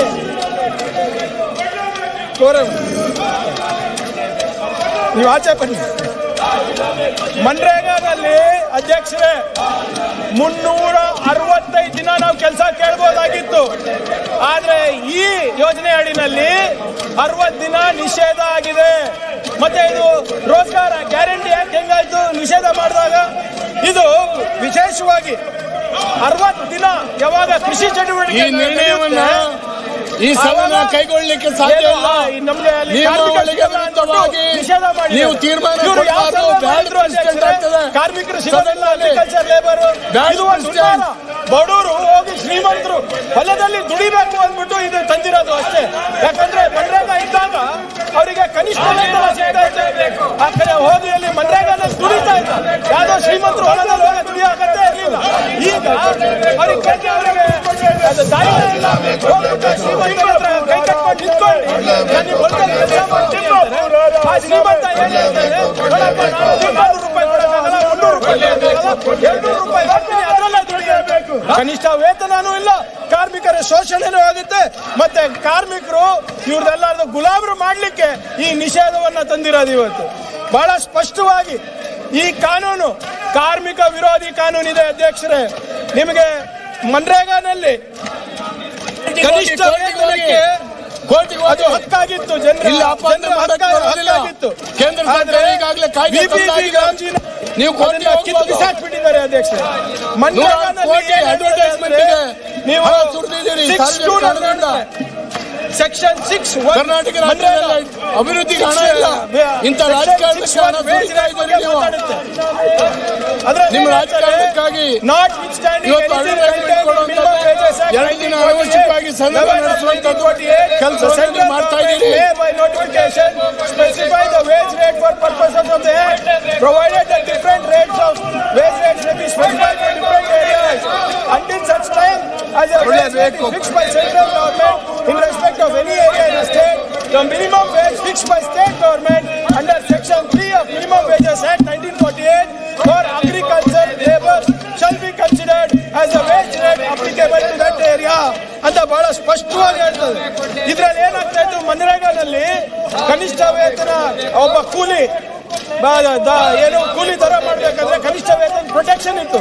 ಕೂಲಿ ದರಗಳನ್ನು ಪ್ರತಿ ವರ್ಷ ಪರಿಷ್ಕರಿಸಬೇಕಾಗಿತ್ತು, ಕಡ್ಡಾಯ ಆಗಿತ್ತು. ಈ ಪರಿಷ್ಕರಣೆಯು ಹಣದುಬ್ಬರಿಕೆ ಅಥವಾ ನಾವು ಕನ್ಸ್ಯೂಮರ್ ಪ್ರೈಸ್ ಮಂತ್ರಿಗಳು ಸುಳ್ಳು ಆರ್ಗ್ಯುಮೆಂಟ್ ಮಾಡ್ತಾ ಇದ್ದಾರೆ. ಅನುಗುಣವಾಗಿ ಇರಬೇಕು. ಅನಾವಶ್ಯಕ ತೌಡು ಕೊಟ್ಟೋ ಕೆಲಸ ಮಂತ್ರಿ ಮಾಡ್ತಾ ಇದ್ದಾರೆ. ಇದನ್ನು ಒಪ್ಲಿಕ್ಕೆ ಆಗೋದಿಲ್ಲ. ಆದ್ರೆ ಈಗ ತೌಡು ಕೊಟ್ಟೋ ಕೆಲಸ ಮಂತ್ರಿ ಮಾಡ್ತಾ ಇದ್ದಾರೆ. ಇದನ್ನ ತೆಗೆದುಬಿಟ್ಟಿದ್ದಾರೆ. ಯಾವ ಹುಡುಗ ಇಲ್ಲ. ಕಾರ್ಮಿಕರ ಬದುಕನ್ನು ನಿರ್ಣಯ ಕೇಂದ್ರ ಸರ್ಕಾರ ಮಾಡಿರ್ತಕ್ಕಂಥ ಒಂದು ಕಾಯ್ದೆಯನ್ನು ಒಂದು ರಾಜ್ಯ ಈ ರೀತಿ ಚರ್ಚೆ ಮಾಡುವ ಮೂಲಕ ಸ್ಥಗಿತ ಮಾಡಲಿಕ್ಕೆ ಸಾಧ್ಯ ಇಲ್ಲ. ಸಾರ್ವಜನಿಕ ಹಣದಲ್ಲಿ ಸಮಯ ವೇಸ್ಟ್ ಮಾಡಿ, ಹಣ ವೇಸ್ಟ್ ಮಾಡಿ purpose of this act which shall apply to all unskilled manual ಮೀಡಿಯಾಗಳಿಗೆ under the scheme provided ಕೇಂದ್ರದ ವಿರುದ್ಧ ಅಡ್ವರ್ಟೈಸ್ಮೆಂಟ್ ಕೊಟ್ಟು ರಾಜಕಾರಣಕ್ಕೆ ಅಂತ ಹೇಳ್ತಾರೆ. ಖಜಾನೆ ಹಣವನ್ನು ದುರುಪಯೋಗ ಮಾಡ್ತಾ ಇದೆ ಕಾಂಗ್ರೆಸ್ ಸರ್ಕಾರ. ಕಾಯ್ದೆನಲ್ಲಿ ಏನು ಹಣದುಬ್ಬರಿಕೆಗೆ ಅವರಿಗೆ ಒಂದು ಶ್ರೀರಕ್ಷೆ ಇತ್ತು, ತನ್ನ ರಾಜಕೀಯ ಸಂಪೂರ್ಣವಾಗಿ ತೆಗೆದುಹಾಕಿದ್ದಾರೆ. ನಿನ್ನೆ ಮಾತನಾಡೋ ಸಂದರ್ಭದಲ್ಲಿ ಬಹಳಷ್ಟು ನಮ್ಮ ಬಿಜೆಪಿ ಶಾಸಕರು ಮನ್ರೇಗಾ ಮಾನ್ಯ ಮುಖ್ಯಮಂತ್ರಿಗಳು ಮನ್ರೇಗಾನಲ್ಲಿ ಕಾಂಟ್ರಾಕ್ಟರ್ಸ್ಗೆ ಗುತ್ತಿಗೆದಾರರಿಗೆ ಅಲವ್ ಇಲ್ಲ ಅಂತ ಹೇಳಿದಾಗ, ನಿಷೇಧ ಇತ್ತು ಅಂತ ಹೇಳಿದಾಗ, ಇಲ್ಲ ವಿಪಿಜಿ ಗ್ರಾಮ್ಜಿನಲ್ಲೂ ಇದೆ ಅಂತ ಹೇಳಿದ್ರು. ನೀವು ವಿಪಿಜಿ ಗ್ರಾಮ್ಜಿ ಬಿಲ್ ಅನ್ನ ಇವರು ಸರಿಯಾಗಿ ಓದಿಲ್ಲ ಅಧ್ಯಕ್ಷರೇ. ಸರಿಯಾಗಿ ಹೋಮ್ವರ್ಕ್ ಮಾಡ್ಕೊಂಡು ಬಂದಿದ್ರೆ ಹೀಗೆ ಹೇಳ್ತಾ ಇರಲಿಲ್ಲ.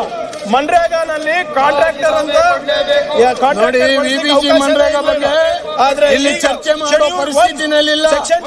ಈಗಾಗಲೇ ಕಾಯ್ದೆ ರಾಮ್ಜಿ ಬಿಲ್ ಇಲ್ಲಿ ಯಾಕೆ ಅನವಶ್ಯಕವಾಗಿ ಚರ್ಚೆ ಆಗಬೇಕಿಲ್ಲ? Where components of a worker financed under other schemes, the execution of those components may follow the norms of converging scheme, including the use of contractors where permitted. ಅಂದ್ರೆ ಯಾವ್ದಾದ್ರು ಯೋಜನೆ ಕನ್ವರ್ಜೆನ್ಸ್ ಆಗ್ತಾ ಇದ್ರೆ ಆ ಯೋಜನೆ ಅಡಿನಲ್ಲಿ ಕಾಂಟ್ರಾಕ್ಟರ್ ಇದ್ರೆ ನೀವು ಹೋಗಿ ಕಾಂಟ್ರಾಕ್ಟರ್ ಮುಂದೆ ಕೈ ಕಟ್ಕೋಬೇಕು, ಅವನ ಗುಲಾಮ ಆಗಬೇಕು. ನಿಮ್ಮ ಕನಿಷ್ಠ ವೇತನ ಅವ್ರು ಕೊಡ್ತಾರೋ ಸುಳ್ಳು ಇಂಟರ್ಪ್ರಿಟೇಷನ್ ಮಾಡ್ತಾ ಇದ್ದಾರೆ. ಸಂಪೂರ್ಣವಾದಂತ ಸುಳ್ಳು ಇಂಟರ್ಪ್ರಿಟೇಷನ್ ಮಾಡ್ತಾ ಇದ್ದಾರೆ. ಕಾರ್ಮಿಕರಿಗೆ ಸಂಪೂರ್ಣವಾಗಿ ಕೂಲಿಯನ್ನ 125 ದಿನ, ಮಹಿಳೆಯರಿಗೆ 350 ರೂಪಾಯಿ ಇದ್ದಿದ್ದ 375 ರೂಪಾಯಿ ಮಾಡಿದ್ದಾರೆ. ನಿಮಗೆ ಹೊಟ್ಟೆ ಉಳಿದಿದೆ. ಮತ್ತೆ ನೀವು 40% ಬಡವರಿಗೋಸ್ಕರ ಅವಕಾಶ ಇತ್ತು. ಬಡವರಿಗೋಸ್ಕರ 40% ಕೊಡ್ಲಿಕ್ಕೆ ತಯಾರಿಲ್ಲ. ಈ ಕಾರಣಕ್ಕಾಗಿ ನೀವು ಬೊಬ್ಬೆ ಹೊಡಿತಾ ಇದ್ದೀರಿ. ಇದರಿಂದ ಏನು ಆಗೋದಿಲ್ಲ. ಸಂಪೂರ್ಣವಾಗಿ ಇದರಿಂದ ಏನು ಆಗೋದಿಲ್ಲ. ಮಾಯ ಮಾಡಿಬಿಟ್ಟಿದೆ. ಈ ಕಾಯ್ದೆ ಈಗಾಗಲೇ ರಾಷ್ಟ್ರಪತಿ ಸಿಗ್ನೇಚರ್ ಆಗಿ ಹೊರಬಂದಿದೆ. ಶೆಡ್ಯೂಲ್ 2 ಸಾರ್ವಜನಿಕ ಹಣದಲ್ಲಿ ಅದನ್ನು ಪೋಲ್ ಮಾಡುವಂತ ಕೆಲಸ, ರಾಜಕೀಯ ದುರುದ್ದೇಶಕ್ಕೋಸ್ಕರ ಈ ಸದನವನ್ನು ಬಳಸಿಕೊಳ್ಳುವಂತ ಕೆಲಸವನ್ನ ಸರ್ಕಾರ ಮಾಡ್ತಾ ಇದೆ. 100 ಕೋಟಿ ಅಡ್ವರ್ಟೈಸ್ಮೆಂಟ್ ಕೊಡ್ತಾ ಇದ್ದೀರಿ ಸರ್ಕಾರದಲ್ಲಿ. ಕೇಂದ್ರ ಸರ್ಕಾರದ ಕಾಯ್ದೆ ತಕ್ಷಣ ಇದನ್ನು ನಿಲ್ಲಿಸಬೇಕು. ಇದು ಒಕ್ಕೂಟ ವ್ಯವಸ್ಥೆಗೆ ವಿರುದ್ಧವಾಗಿರ್ತಕ್ಕಂಥ ನಡವಳಿಕೆ ಮೀಸಲಾಗಿತ್ತು. ಆದರೆ ಈಗ ಅದನ್ನ ತೆಗೆದುಬಿಟ್ಟಿದ್ದಾರೆ. ಈಗ ನಿಮ್ಗೆ ಉದಾಹರಣೆ ಕೊಡಬೇಕು ಅಂದ್ರೆ, ನಿಮ್ಮ ಒಂದು ಕೇಂದ್ರ ಗ್ರಾಮೀಣ ಉದ್ಯೋಗ ಖಾತ್ರಿ ಪರಿಷತ್ ಅಂತ ಇದೆ. ಆ ಪರಿಷತ್ನಲ್ಲಿ ಮಹಿಳೆಯರಿಗೂ ಅವಕಾಶ ಇತ್ತು, SC ST ಅಲ್ಪಸಂಖ್ಯಾತರಿಗೂ ಕೂಡ ಅವಕಾಶ ಇತ್ತು. ಅಧ್ಯಕ್ಷರೇ, ಮನ್ರೇಗಾನಲ್ಲಿ ಅದರ ಮೀಟಿಂಗ್ ಅಂದ್ರೆ ನಿಮ್ಮ ಅಧ್ಯಕ್ಷರೇ 5 ಗಂಟೆಗಿಂತ ಹೆಚ್ಚು ನಡೆಸಲಿಕ್ಕೆ ಆಗೋದಿಲ್ಲ. ಆದ್ರೂ ಕೂಡ ಬಾಹಿರವಾಗಿ ನಡೆಸ್ತಾ ಇದ್ದೀರಿ ನೀವು. ನಿಮ್ಮ ಪೀಠಕ್ಕೆ ಗೌರವ ಬರೋದಿಲ್ಲ. ಬ್ಯಾಡ್ ಪ್ರೆಸಿಡೆಂಟ್ ನೀವು ಮಾಡ್ತಾ ಇದ್ದೀರಿ. ಬ್ಯಾಡ್ ಪ್ರೆಸಿಡೆಂಟ್ nominated by the ನೀವು ಕೊಡ್ತಾ ಇದ್ದೀರಿ. ಈ ಸದನದಲ್ಲಿ ಯಾವ ನಡ್ಕೊಂಡಿರ್ತಕ್ಕಂಥದ್ದು ನಾವು ನೋಡಿರಲಿಲ್ಲ. ಒಂದು ಇತಿಹಾಸ ಸೃಷ್ಟಿ ಆಗ್ತಾ ಇದೆ. ಕಡ್ಡಾಯ ಇದ್ರು ಅದ್ರ ಜೊತೆಗೆ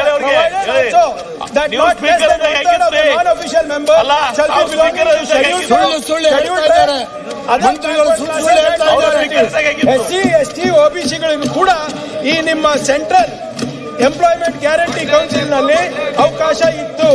ಆದ್ರೆ ಬಿಬಿಜಿ ಗ್ರಾಮ್ಜಿನಲ್ಲಿ ಈ ಕ್ಲಾಸ್ ಅನ್ನ ತೆಗೆದುಬಿಟ್ಟು ಸಂಪೂರ್ಣವಾಗಿ ಬರೇ ಕೇಂದ್ರ ಸರ್ಕಾರದ ಅಧಿಕಾರಿಗಳು ಮಾತ್ರ ಇರೋಂಗೆ ಇವರು ಕೊಟ್ಟಿದ್ದಾರೆ. ಈಗ ಅಧ್ಯಕ್ಷರೇ, ಒಂದು ಸುಳ್ಳನ್ನ ಇವರು ಏನ್ ಪ್ರಚಾರ ಮಾಡ್ತಾ ಇದ್ದಾರೆ ನಮ್ಮ ಬಿಜೆಪಿನವರು, ಭಾರಿ ಬ್ರಹ್ಮಾಂಡ ಭ್ರಷ್ಟಾಚಾರ ನೋಡಿ. ಸುಳ್ಳು ಹೇಳುವಂತ ಕೆಲಸವನ್ನ ಮಂತ್ರಿಗಳು ಸದನದಲ್ಲಿ ಮಾಡ್ತಾ ಇದ್ದಾರೆ. ಅಧ್ಯಕ್ಷರೇ, ಗಮನಕ್ಕೆ ತರಲಿಕ್ಕೆ ಬಯಸ್ತಾ ಇದ್ದೀನಿ. ಕೇಂದ್ರ ಸರ್ಕಾರದ ಒಂದು ಕಾಯ್ದೆ ಸಾಮಾಜಿಕ ರಾಷ್ಟ್ರಪತಿ ಅಂಕಿತ ಹಾಕಿ ಕಾಯ್ದೆಯಾಗಿ ಜಾರಿಗೆ ಬಂದಿದೆ. ಈಗಾಗಲೇ ರಾಜ್ಯಗಳ ಇವರಿಗೆ 40% ಹಣ ಕೊಡ್ಲಿಕ್ಕೆ ಯೋಗ್ಯತೆ ಇಲ್ಲ ಅಂತ ಹೇಳಿ ಒಪ್ಪಿರಲಿ. ಆ ಬಡವರಿಗೆ ಕೂಲಿ ಕೊಡ್ಲಿಕ್ಕೆ ಇವ್ರ ಹತ್ರ ಹಣ ಇಲ್ಲ ಖಜಾನೆನಲ್ಲಿ. ಸಾಮಾಜಿಕ ಆ ಹಣ ನಿಮ್ಮ ಹತ್ರ ಇಲ್ಲ ಅಂತ ಹೇಳಿ ಒಪ್ಕೊಳ್ಳಿ. ಆದ್ರಿಂದ ಮಾಡ್ಲಿಕ್ಕೆ ಆಗೋದಿಲ್ಲ ಅಂತ ಒಪ್ಕೊಳ್ಳಿ. ಕರ್ನಾಟಕ ರಾಜ್ಯವನ್ನು ಶೋಷಣೆ ಮಾಡಿರ್ತಕ್ಕಂಥವ್ರು ನೀವು, ಭ್ರಷ್ಟಾಚಾರದಲ್ಲಿ ಮುಳುಗಿಸಿರ್ತಕ್ಕಂಥವ್ರು ನೀವು. ಹಾಗಾಗಿ ಅನಾವಶ್ಯಕವಾಗಿ ಈ ಸದನವನ್ನ ನಡೆಸ್ತಾ ಇದ್ದೀರಿ. ನೀವೇ ಇದ್ರಲ್ಲಪ್ಪ ಸರ್ಕಾರದಲ್ಲಿ 12 ವರ್ಷ ಏನ್ ಈ ಪಾಲ್ ನಿಮಗೂ ಬರ್ತಾ ಇತ್ತಾ? 60 ವರ್ಷ ಅಂದ್ಬಿಟ್ಟೆ ಕೂಲಿಗಾರರಿಗೆ ಇನ್ನು ಕೆಲಸ ಕೊಡಬೇಕು ಅಂತ ಹೇಳಿ ಪರಿಸ್ಥಿತಿಗೆ ದೇಶವನ್ನ ಇಟ್ಟಿದ್ದೀರಿ ಅಂದ್ರೆ ನಿಮ್ದೇನು ಹೊಣೆಗಾರಿಕೆ ಇಲ್ವಾ? ಬಡತನ ರೇಖೆಯಿಂದ ಕೆಳಗಡೆ ಜನರನ್ನು ಇಟ್ಟಿದ್ದೀರಿ ಅಂದ್ರೆ 60-65 ವರ್ಷ ಈ ದೇಶ ಆಳಿರ್ತಕ್ಕಂಥ ನಿಮ್ದೇನು ಹೊಣೆಗಾರಿಕೆ ಅಲ್ವಾ ಇದು? ಯುಪಿ, ಮಹಾರಾಷ್ಟ್ರ ಮತ್ತೆ ಶಿವರಾಜ್ ಸಿಂಗ್ ನಿಮ್ಮ ಹೊಣೆಗಾರಿಕೆ ಇದೆ. ಮಿನಿಸ್ಟರ್ ನೀವು ಅನಾವಶ್ಯಕವಾಗಿ ಸಾರ್ವಜನಿಕರ ತೆರಿಗೆ ಹಣದಲ್ಲಿ 2 ದಿನ ಈ ಕೇಂದ್ರ ಸರ್ಕಾರವನ್ನು ಬೈಲಿಕ್ಕೆ ಉಪಯೋಗಿಸ್ತಾ ಇದ್ದೀರಿ. ಇದರಿಂದ ಏನು ಆಗೋದಿಲ್ಲ. ಕೇಂದ್ರ ಸರ್ಕಾರ ಮಾಡಿರ್ತಕ್ಕಂಥ ಒಂದು ಕಾಯ್ದೆ ಈ ಸದನದ ಮೂಲಕ ನಿರ್ಣಯದ ಮೂಲಕ ತಡೆ ಹಿಡಿಯಲಿಕ್ಕೆ ಆಗೋದಿಲ್ಲ. ಈ ಒಂದು ಪ್ರಜ್ಞೆ ನಿಮ್ಗಿಲ್ಲ. ಆದ್ರೂ ಕೂಡ ನಿಮ್ಮ ರಾಜಕಾರಣಕ್ಕಾಗಿ ಹಣ ವ್ಯಯ ಮಾಡ್ತಾ ಇದ್ದೀರಿ ಮತ್ತು ಸಮಯವನ್ನು ಹಾಳು ಮಾಡ್ತಾ ಇದ್ದೀರಿ. ನಮ್ಮ ಅಭಿವೃದ್ಧಿಯನ್ನು ಹಾಳು ಮಾಡಿದವರು ನೀವು. ಕರ್ನಾಟಕದಲ್ಲಿ 2017ರಿಂದ ಈ ನಮ್ಮ ಸೋಷಿಯಲ್ ಆಡಿಟ್ ಡೈರೆಕ್ಟರೇಟ್ ಇಂದ 42.83 ಕೋಟಿ ಅವ್ಯವಹಾರವನ್ನು ನಾವು ಹಿಡಿದಿದ್ದೀವಿ. ಅದರಲ್ಲಿ 44.84 ಕೋಟಿ ರೂಪಾಯಿಯನ್ನ ನಾವು ವಾಪಸ್ ತಂದಿದ್ದೀವಿ. ಇವರು ಭ್ರಷ್ಟಾಚಾರದ ಬಗ್ಗೆ ಇಷ್ಟು ಮಾತಾಡ್ತಾ ಇದ್ದಾರೆ ಬಿಜೆಪಿ ಅವರು. ನಾನು ಅವ್ರಿಗೆ ಪ್ರಶ್ನೆ ಮಾಡ್ಲಿಕ್ಕೆ ಬಯಸ್ತಾ ಇದ್ದೀನಿ. ಹಿಂದಿನ ಸರ್ಕಾರದಲ್ಲಿ ಅಧ್ಯಕ್ಷರೇ ಸುಮಾರು 73,000 ಒಂದೇ ತಾಲೂಕಿನಲ್ಲಿ ಹಗರಣ ನಡೆದಿದೆ, ದೇವದುರ್ಗ ತಾಲೂಕಿನಲ್ಲಿ. ಅವಾಗ ಶಾಸಕರು ಯಾರು? ಬಿಜೆಪಿ ಶಾಸಕರು. ಸರ್ಕಾರ ಯಾರ್ದು? ಬಿಜೆಪಿ ಸರ್ಕಾರ. ಈ ರಾಜ್ಯದ ಅನೇಕ ತಾಲೂಕುಗಳಲ್ಲಿ ನಡೆದಿದೆ. ನಿಮ್ ಸರ್ಕಾರ ಬಂದ ಮೇಲೆ 2.5 ವರ್ಷ ಸಿಎಜಿ ರಿಪೋರ್ಟ್ ನೋಡಿ, ಸಿಎಜಿ ರಿಪೋರ್ಟ್ ತೆಗೆದು ನೋಡಿ. ನೀವು ಇಡೀ ರಾಷ್ಟ್ರದಲ್ಲೇ ನಿಮ್ಮ ಮುಖ ನಿಮ್ಗೆ ಕಾಣುತ್ತೆ ಕನ್ನಡಿನಲ್ಲಿ. ಎಷ್ಟು ಸಾವಿರ ಅವ್ಯವಹಾರ ಆಗಿದೆ ಅಂತ ಹೇಳಿ ನೋಡಿ. ನರೇಗಾದಲ್ಲಿ ಎಷ್ಟು ಸಾವಿರ ಒಂದೊಂದು ಪಂಚಾಯತಿನಲ್ಲಿ ಅವ್ಯವಹಾರ ಆಗಿದೆ ನೋಡಿ. ಯಾರ್ಯಾರ ಮೇಲೆ ಕೇಸ್ ಇದೆ ನೋಡಿ. ನೀವು ಕಣ್ಣು ಮುಚ್ಚಿಕೊಂಡಿದ್ದೀರಿ. ಯಾಕಂದ್ರೆ 90% ಇದ್ರದ್ದು ಕೇಂದ್ರ ಸರ್ಕಾರದ್ದು ಅಂತ ಹೇಳಿ ಬೇಜವಾಬ್ದಾರಿಯಿಂದ ನೀವು ವರ್ತನೆ ಮಾಡಿದ್ದೀರಿ. ಹಾಗಾಗಿ ಖಂಡಿತ ನೋಡ್ರಿ, ಕೇಂದ್ರ ಸರ್ಕಾರ ಮಾಡಿರ್ತಕ್ಕಂಥ ಒಂದು ಕಾನೂನನ್ನ ಈ ಸದನದಲ್ಲಿ ನೀವು ನಿರ್ಣಯ ಮಾಡೋದ್ರ ಮೂಲಕ ಸ್ಥಗಿತ ಮಾಡ್ಲಿಕ್ಕೆ ಆಗ್ತದ? ಈ ಮೂರ್ಖತನದ ನಿರ್ಣಯ ಯಾಕೆ ಮಾಡ್ತಾ ಇದ್ದೀರಿ? ಸಮಯ ಹಾಳು ಮಾಡ್ತಾ ಇದ್ದೀರಿ. ಕಳೆದ 2 ದಿವಸದಿಂದ ಪೇಪರ್ ಅಡ್ವರ್ಟೈಸ್ಮೆಂಟ್ ವ್ಯಯ ಮಾಡಿದ್ದೀರಿ. ಅಭಿವೃದ್ಧಿಗೆ ಹಣ ಇಲ್ಲ. ಮಾತ್ರ ಅಭಿವೃದ್ಧಿಗೆ ಹಣ ಇಲ್ಲ. ರಾಜಕಾರಣಕ್ಕಾಗಿ ಅಡ್ವರ್ಟೈಸ್ಮೆಂಟ್ ಕೊಡ್ಲಿಕ್ಕೆ ಹಣ ಇದೆ ಖಜಾನೆಯಲ್ಲಿ. ಈ ರೀತಿ ಸಾರ್ವಜನಿಕ ಹಣದಲ್ಲಿ ನೀವು ರಾಜಕಾರಣ ಮಾಡ್ತಾ ಇದ್ದೀರಿ.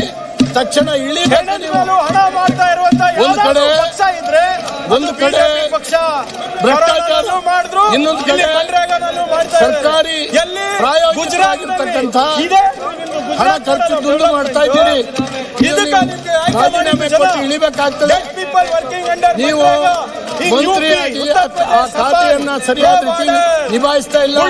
ಇದರ ಪರಿಣಾಮವಾಗಿ ಅನೇಕ ಅವ್ಯವಹಾರಗಳು ಕಳೆದ 2.5 ವರ್ಷದಲ್ಲಿ ನಿಮ್ಮ ಸರ್ಕಾರ ಅಸ್ತಿತ್ವಕ್ಕೆ ಬಂದ ಮೇಲೆ ಈ ರಾಜ್ಯದಲ್ಲಿ ಆಗಿದೆ.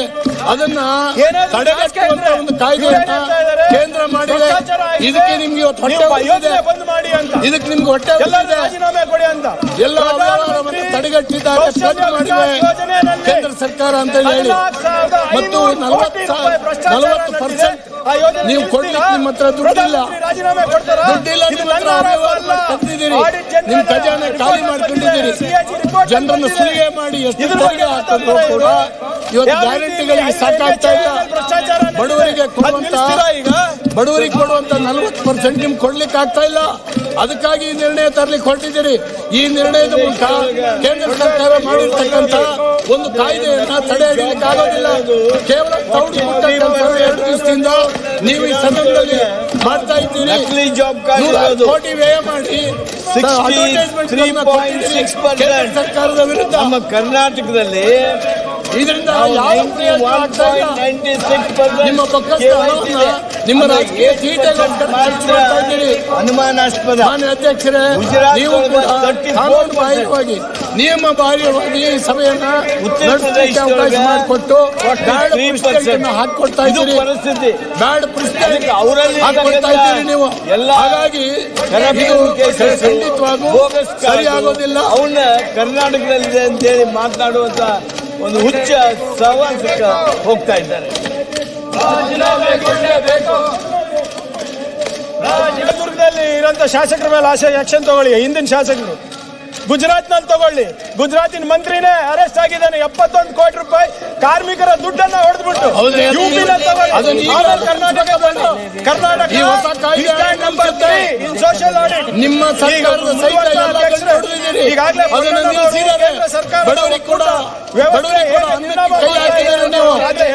ಅದನ್ನು ನಿಲ್ಲಿಸುವ ಕಾಯ್ದೆಯನ್ನು ವಿರೋಧಿಸ್ತಾ ಅಂದ್ರೆ ಈಗಾಗಲೇ 258 ಬಗ್ಗೆ ಅವರು ಹೇಳಿದ್ರು. ಯಾವುದೇ ಒಂದು ಕೇಂದ್ರ ಸರ್ಕಾರದ ಯೋಜನೆ ಇರಬಹುದು 280, 258 ನಲ್ಲಿ ನಮ್ಮ ಮೇಲೆ ಆರ್ಥಿಕ ಹೊರೆಯನ್ನ ಅಧ್ಯಕ್ಷರೇ, ಈ ನಿರ್ಣಯ ಮತ್ತು ಚರ್ಚೆಯಿಂದ ಏನಾಗ್ತದೆ ಆಗ್ಬೇಕು. ಕೇಂದ್ರ ಸರ್ಕಾರ ಕಾಯ್ದೆಯನ್ನು ಸ್ಥಗಿತ ಮಾಡಲಿಕ್ಕೆ ಆಗ್ತದೆ. ನೀವೇ ಕೊಡ್ಬೇಕು ಅಂತ ಕೊಡ್ತಾ ಇದ್ದೀರಿ. ಶ್ರಮ ನಮ್ದು, ಬೆವರು ಒಕ್ಕೂಟ ವ್ಯವಸ್ಥೆಗೆ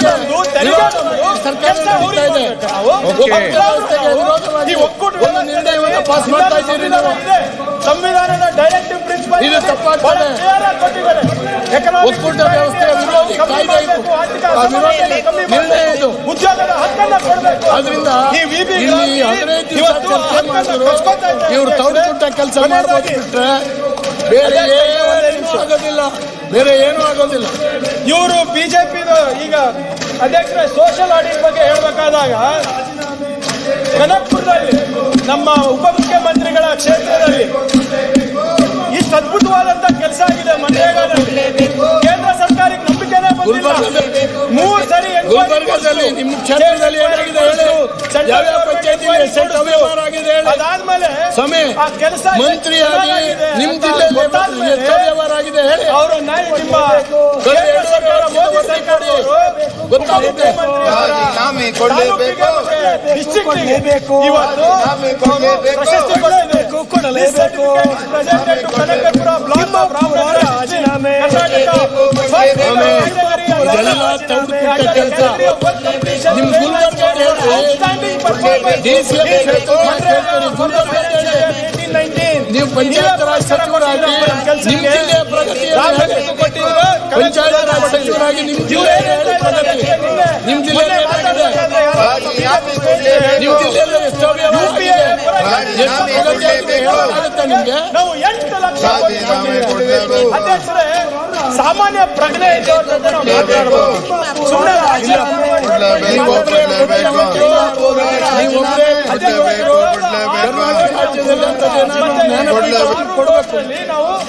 ಜ್ಞಾನಪೀಠ ನಿಮ್ಗೆ ಕೊಡ್ಬೇಕು. ಕರ್ನಾಟಕ ರಾಜ್ಯದಲ್ಲಿ ಕೊಟ್ಟಿದ್ವಿ ಅಧ್ಯಕ್ಷ 2024-25 47 ಲ್ಯಾಕ್ ಜ್ಞಾನಪೀಠ ಪ್ರಶಸ್ತಿಗೆ ಖರ್ಗೆ ಅವರು, ಪ್ರಿಯಾಂಕ್ ಖರ್ಗೆ ಅವರು ಮನೆ ಅಧ್ಯಕ್ಷರೇ, ಯಾಕಂದ್ರೆ ಅವರೊಬ್ಬರೇ 5.63 lakh crores ಕರ್ನಾಟಕ ರಾಜ್ಯದಲ್ಲಿ ಸಾಮಾನ್ಯ ಪ್ರಜ್ಞೆ ಈ ಸದನದಲ್ಲಿ ನಿರ್ಣಯ ಮಾಡಬಹುದು ಕಾಮನ್ ಸೆನ್ಸ್ ಇಲ್ಲ, ಕಾಮನ್ ಸೆನ್ಸ್ ಇಲ್ಲ.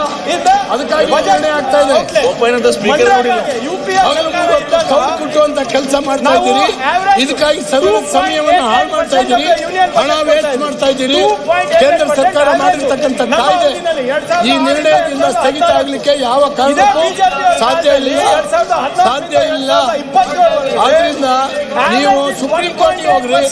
ನಿಮ್ಗೆ ಭಾರಿ ಸಂವಿಧಾನದ ಬಲ ಇದ್ರೆ ಸುಪ್ರೀಂ ಕೋರ್ಟ್ಗೆ ಹೋಗ್ಬಾರ್ದು. ಸುಪ್ರೀಂ ಕೋರ್ಟ್ಗೆ ಹೋಗ್ಲಿಕ್ಕೆ ಯಾಕೆ ನಿಮ್ಗೆ ಭಯ? ಹೋಗಿ ಇಡೀ ದೇಶ ಹೇಳ್ತಾ ಇದ್ದಾರೆ ಕಾಯ್ದೆಯನ್ನ ನೀವು ಒಬ್ಬರು ವಿರೋಧ ಮಾಡಿ ಏನ್ ಪ್ರಯೋಜನ ಆಗುತ್ತೆ? ಹೇಳಿ. ನಾವು ಅಷ್ಟೇ ಅಲ್ಲ, ಸುಪ್ರೀಂ ಕೋರ್ಟ್ಗೆ ಹೋಗಿ ದಯವಿಟ್ಟು ನಿಮ್ಮ ಮುಖಕ್ಕೆ ಮಂಗಳಾರತಿ ಎತ್ತಾರೆ. concerned over G-Ramji job schemes, and it is not about the name. Naidu seeks assistance to state for enforcing new rural jobs law. ನೋಡಿ, ಚಂದ್ರಬಾಬು ನಾಯ್ಡು ಅವರು ನಿಮ್ಗೆ ಬರ್ದಿದ್ದಾರೆ ಪತ್ರ ಮೋದಿ ಅವರಿಗೆ. Andhra Pradesh chief minister N Chandrababu Naidu has urged the center to extend alternative financial support to the state to implement the recently enacted BBG-Ramji Act, which replaced Manrega Act. ಅದನ್ನು ಕೇಳಲಿಕ್ಕೆ ಇನ್ನೂ ಅವಕಾಶ ಇದೆ, ಇನ್ನು 3 ತಿಂಗಳ ಅವಕಾಶ ಇಲ್ಲಿ ಈ ರೀತಿ ನಿರ್ಣಯ ಮಾಡೋದಲ್ಲ. ಅದನ್ನು ಕೇಳಿ, ಸಂಬಂಧಪಟ್ಟಂತ ವ್ಯಾಖ್ಯಾನಗಳನ್ನು ಕೇಳಿ ನೀವು ಪತ್ರ ಬರೆಸಿ. ಈ ರೀತಿ ಕೇಂದ್ರ ಸರ್ಕಾರದ ವಿರುದ್ಧ ಒಂದು ನಿರ್ಣಯ ಪಾಸ್ ಮಾಡುವಂತದ್ದು ಕೇಂದ್ರದ ವಿರುದ್ಧ ಹಗೆತನದ ಪರಮಾವಧಿ, ಇದು ಹಗೆತನದ ರಾಜಕಾರಣ. ಜನವಿರೋಧಿಯಾಗಿರ್ತಕ್ಕಂಥ ರಾಜಕಾರಣ. ಇದರಿಂದ ಕನ್ನಡ ನಾಡಿನ ಜನರಿಗೆ ಒಳ್ಳೇದಾಗೋದಿಲ್ಲ. ಇದರಿಂದ ಕನ್ನಡ ನಾಡಿನ ಜನರಿಗೆ ಒಳ್ಳೇದಾಗೋದಿಲ್ಲ, ಬಹಳ ಕೆಟ್ಟದಾಗ್ತದೆ. ಈ ಸದನ ನಡೆಯೋದೇ ಸಿದ್ದು ರೇಟಿಂಗ್ ಕಮ್ಮಿ ಆಗಿರ್ತಲ್ಲ ಸರ್, ಸರ್ಕಾರದ ಅವಾಗ ಇಂಥದ್ದೇನಾದ್ರೂ ತಂದ್ಬಿಡ್ತಾರೆ. ಒಂದ್ ಸಣ್ಣ ಎಕ್ಸಾಂಪಲ್ ಕೊಡ್ತೀನಿ, ಯಾಕೆ ಇವರು ಸುಳ್ಳು ಹೇಳ್ತಾ ಇದ್ದಾರೆ ಅಂತ. ಕೇಂದ್ರ ಸರ್ಕಾರದ ಅಂಕಿಅಂಶಗಳ ಪ್ರಕಾರ ಆಕ್ಟಿವ್ ಜಾಬ್ ಕಾರ್ಡ್ಸ್ ಇರೋದು 8,65,00,000. ನಾವು 125 ದಿನ ಅವರಿಗೆ ನಾವು ಕೆಲಸ ಕೊಡಬೇಕು ಅಂದ್ರೆ ಆವರೇಜ್ ಮಿನಿಮಮ್ ರೇಟ್ ನಾವು 355 ಪರ್ ಡೇ ತಗೊಂಡ್ರೆ ನಮ್ಗೆ ಬೇಕಾಗಿರೋದು 3.83 lakh crores. 60-40 ರೇಷಿಯೋ ಅಂತಾನೆ ತಗೊಳ್ಳಿ ಅಧ್ಯಕ್ಷರೇ. ಸೆಂಟ್ರಲ್ ಗವರ್ಮೆಂಟ್ ಶೇರು 3.8 lakhs ನಲ್ಲಿ 2.3 lakhs ಇರಬೇಕಾಗಿತ್ತು. ಆದ್ರೆ ಇಟ್ಟಿದ್ಯಾವ ಎಷ್ಟು? 95,692 crores. ಲಾಸ್ಟ್ ಅಂತ ಹೇಳಲಿಲ್ಲ, 30,000 ಇದು ಕೊನೆ ಅಂತ ಹೇಳಿಲ್ಲ. ನೀವು ಬಜೆಟ್ ಕೊಟ್ಟಿದ್ದೀರಾ, ಇದಕ್ಕಿಂತ ಜಾಸ್ತಿ ಕೆಲಸ ಕೊಡಕ್ಕಾಗ್ತದೆ. ಇದರಷ್ಟು ಬೋನಸ್ ಅದು ಸೆಂಟ್ರಲ್ ಗವರ್ಮೆಂಟ್ ಜವಾಬ್ದಾರಿ, ಕೇಂದ್ರ ಸರ್ಕಾರ ಜವಾಬ್ದಾರಿ. ಅದು 2,30,000 ಕೋಟಿ ರೂಪಾಯಿ ನೀವು ತೌಡು ಕೊಟ್ಟ ಕೆಲಸ ಮಾಡಬಾರ್ದು. ಇದರಿಂದ ಅಧ್ಯಕ್ಷರೇ ಅಂತ ಹೇಳಿದ್ರು. ಕೇಂದ್ರ ಕಾಯ್ದೆ ರದ್ದು ಮಾಡ್ಲಿಕ್ಕೆ ಆಗ್ತದ? 15 ಲಕ್ಷ ಕೇಂದ್ರ ಕಾಯ್ದೆಯನ್ನ ರುಪಿ ಇದರಿಂದ ಅಮೆರಿಕನ್ ಎಲ್ಲರೂ ಕ್ಯೂ ನಲ್ಲಿ ಇಟ್ಕೊಳ್ತಾರೆ. ನೀವು ಬಡವರಿಗೆ ಕೆಲಸ ಕೊಡ್ಲಿಕ್ಕೆ ವಿರೋಧ ಮಾಡ್ತಾ ಇದ್ದೀರಿ, ದಲಿತರಿಗೆ ಕೆಲಸ ಕೊಡ್ಲಿಕ್ಕೆ ವಿರೋಧ ಮಾಡ್ತಾ ಇದ್ದೀರಿ. ನಿಮ್ ಕಾಲದಲ್ಲಿ ಕೂಡ ಸಾವಿರಾರು ಜನ ವಲಸೆ ಹೋಗ್ತಾ ಇದ್ರು, ವಲಸೆ ಹೋಗ್ತಾ ಇದ್ರು, ತಡೆಯಕ್ಕಾಗ್ಲಿಲ್ಲ. ಶಿವರಾಜ್ ಸಿಂಗ್ ಚೌಹಾಣ್ ಬಂದಾಗ ಇವರಿಗೆ ಪ್ರೆಸೆಂಟೇಷನ್ ಕೊಟ್ಟಿದ್ದು ಹೌದಾ ಇಲ್ಲಪ್ಪ? ಬಿಜೆಪಿ ಅವರಿಗೆ ಪ್ರೆಸೆಂಟೇಷನ್ 60 ಪುಟದ ಪ್ರೆಸೆಂಟೇಷನ್ ಇದೆ ಅಧ್ಯಕ್ಷರೇ. ಈ 60 ಪುಟದಲ್ಲಿ 125 ದಿನ ಹೇಗೆ ಕೊಡ್ತಾರೆ, ಯಾವಾಗ ಕೊಡ್ತಾರೆ ಅಂತ ತೋರಿಸ್ಬಿಡ್ಲಿ. ಅದು ಕೊಟ್ಟ ಮೇಲೆ ಇದು ಬಿಜೆಪಿ ಅವರ ಈಗಲೇ ತೋರ್ಸಕ್ಕಾಗೋದಿಲ್ಲ. ಕೆಲಸ ಕೊಟ್ಟು ಹೇಳ್ತಾ ಇದೆ ಸರ್ಕಾರ. ನೀವು 40% ಚಿಕನ್ ಹಾಕ್ರಿ, ನಿಮ್ಮ ಹತ್ರ ಏನಿದೆ ಬರೋ ಬಜೆಟ್ ನಲ್ಲಿ 40%ಗೆ ದುಡ್ಡಿಡಿ, ಅವಾಗ ಗೊತ್ತಾಗುತ್ತೆ. ಹಣ ಇಡಿ, ನಿಮಗೆ 40% ಹಣ ಇಡ್ಲಿಕ್ಕೆ ಶಕ್ತಿ ಇಲ್ಲ, ಪಂಚಾಯತ್ ಅಧಿಕಾರ 40% ಹಣವನ್ನು ಇಡ್ಲಿಕ್ಕೆ ಶಕ್ತಿ ಇಲ್ಲ ಹೇಳಲಿಕ್ಕೆ ನಾಚಿಕೆ ಆಗಿ ಈ ರೀತಿ ನಿರ್ಣಯವನ್ನು ಈಗ ನನ್ನ ಮನವಿ, ಮಾನ್ಯ ಮುಖ್ಯಮಂತ್ರಿಗಳು ಆಗಲೇ ಅದನ್ನ ಮಂಡಿಸಿದ್ದಾರೆ. ಬಿಬಿಜಿ ಗ್ರಾಮ್ಜಿ ಏನಿದೆ, ಈ ಯೋಜನೆ ಪ್ರಜಾಪ್ರಭುತ್ವಕ್ಕೆ ಧಕ್ಕೆ ತಂದಿದೆ. ಇದರಿಂದ ಪಂಚಾಯತ್ ಅಧಿಕಾರವನ್ನು ಮೊಟಕುಗೊಳಿಸುವ ಸಂಚು ನಡೆದಿದೆ. ಬೇಡಿಕೆ ಆಧಾರದ ಯೋಜನೆಯು ಈಗ ಆರ್ಥಿಕ ಚೌಕಟ್ಟಿನ ಯೋಜನೆಯನ್ನ ಮಾಡಿದ್ದಾರೆ. ಉದ್ಯೋಗದ ಹಕ್ಕನ್ನು ಕಸ್ಕೊಂಡು ಕಾರ್ಮಿಕರನ್ನ ಗುಲಾಮರು ಮಾಡುವ ಸಂಚಿದ್ರಲ್ಲಿ ನಡೆದಿದೆ. SC ST ಅಲ್ಪಸಂಖ್ಯಾತರು, ಹಿಂದುಳಿದವರು, ಮಹಿಳೆಯರಿಗೆ, ಬಾಧಿತರಿಗೆ ಇವರಿಗೆಲ್ಲರಿಗೂ ಅವಕಾಶ ವಂಚಿತರು ಮಾಡಬೇಕು ಅಂದ್ಬಿಟ್ಟು ಈ ಕಾಯ್ದೆಯನ್ನು ತಂದಿದ್ದಾರೆ. ಈ ಮಸೂದೆಯು ಒಕ್ಕೂಟದ ವ್ಯವಸ್ಥೆ ಅಷ್ಟೇ ಅಲ್ಲ, ಸಂವಿಧಾನದ ವಿರುದ್ಧ ಕೂಡ ಇದೆ. ಮತ್ತೆ ಇದೇನಿಲ್ಲ ಅಂದ್ರೂ ನಮ್ಮ ರಾಜ್ಯವನ್ನ ಉದ್ದೇಶಪೂರ್ವಕವಾಗಿ ಟಾರ್ಗೆಟ್ ಮಾಡಿ ನಮ್ಮ ಮೇಲೆ ಆರ್ಥಿಕ ಭಯೋತ್ಪಾದನೆ ಮಾಡಲಿಕ್ಕೆ, ತೆರಿಗೆಯ ಭಯೋತ್ಪಾದನೆ ಮಾಡಲಿಕ್ಕೆ ಇವತ್ತು ಇವರು ಈ ಬಿಲ್ ಅನ್ನು ತಂದಿದ್ದಾರೆ ಅಧ್ಯಕ್ಷರೇ. ಜನರ ಹಿತದೃಷ್ಟಿಯಿಂದ ಇವರು ಕೇಂದ್ರ ಸರ್ಕಾರದವರು ಈ ಬಿಲ್ ಅನ್ನ ಇವತ್ತಿಲ್ಲ ನಾಳೆ ವಾಪಸ್ ತಗೊಳ್ಳಲೇಬೇಕಾಗುತ್ತೆ. ಇದು ಮಾರ್ಚ್ 31 ತನಕ ಜನರು ನೋಡ್ತಾರೆ. ಯಾವಾಗ ಅವರ ಲೆಕ್ಕಪತ್ರವನ್ನು ಕ್ಲೋಸ್ ಮಾಡ್ತಿರೋ ಅವಾಗ ಜನರು ಬೀದಿಗಿಳಿತಾರೆ.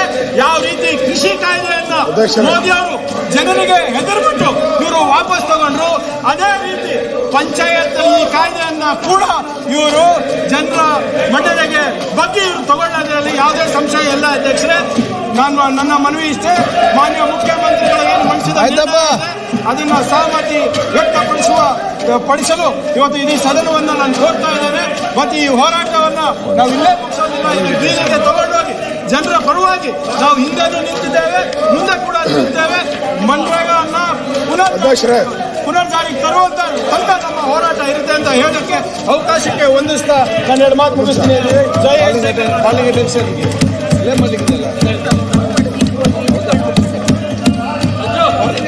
ಒಂದೇ ನಿಮಿಷ ಅಧ್ಯಕ್ಷರೇ, ತಾವು ನಿರ್ಣಯನ ಮಂಡಿಸೋಕೆ ಮುಂಚೆ ನಾನು 2 ಮಾತನ್ನ ಹೇಳಕ್ಕೆ ಇಷ್ಟಪಡ್ತೀನಿ ಅಧ್ಯಕ್ಷರೇ, ತಮ್ಮ ಅನುಮತಿಯ ಮೇರೆಗೆ.